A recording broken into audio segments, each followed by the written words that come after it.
In 2016, I watched a Tollywood movie that made me think about the antagonist and what role the antagonist played. And that is the episode for discussion.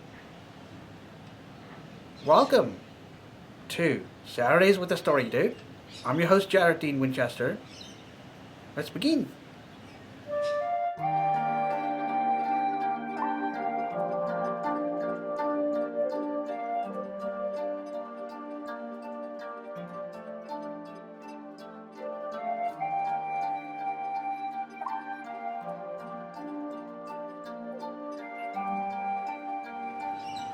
Every time you think about an antagonist, villain, or bad guy, however you want to describe the antagonist, you have this mental image of him being a villain, having a one track mind, trying to ruin the hero's life, the protagonist's life.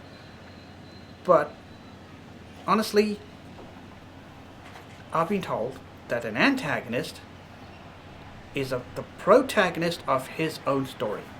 So,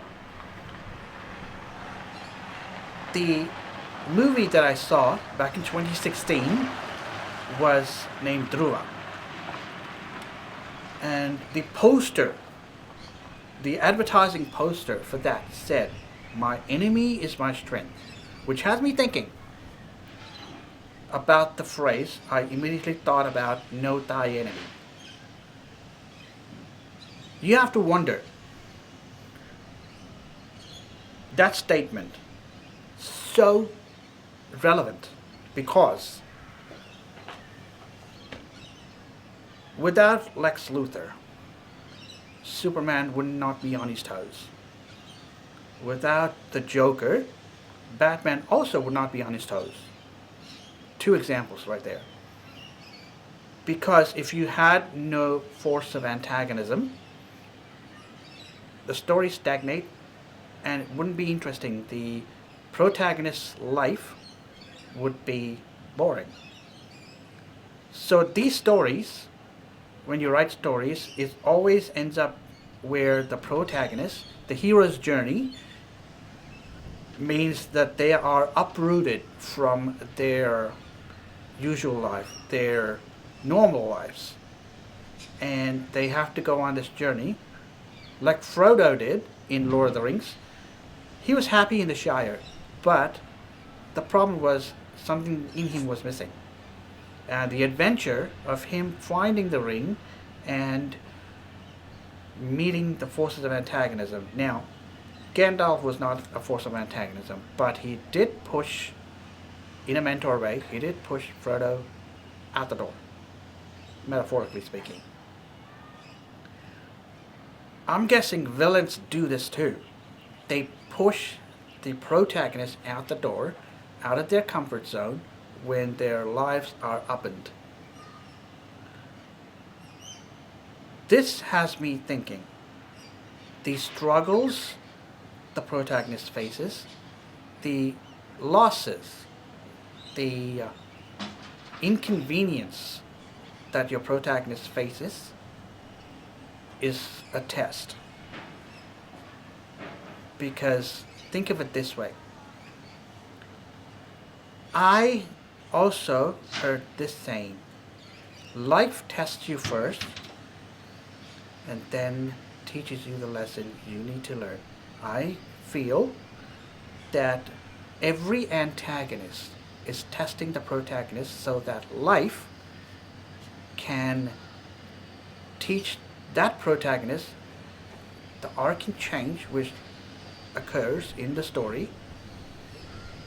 I feel that the antagonist is playing a role where the protagonist learns a lesson, a life lesson from that experience.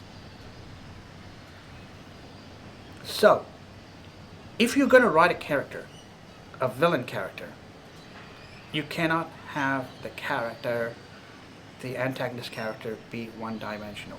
It's got to be three-dimensional. They've got to be fighting for something that the world sees as a sin. The world sees as unlawful or unethical, whatever it may be. For example, your antagonist may have gone through something, made a choice that caused him to make that choice because the antagonist was forced to make that choice. So for example, let's just say you have an antagonist who fought false accusations. And because of that, the group of people that falsely accused him, he has a personal vendetta against that group. And your antagonist does everything in their power to make sure that that group does not succeed. That group faces consequences every step of the way. So for that antagonist, it's actually that his inner demons. And as Sam Harris puts it,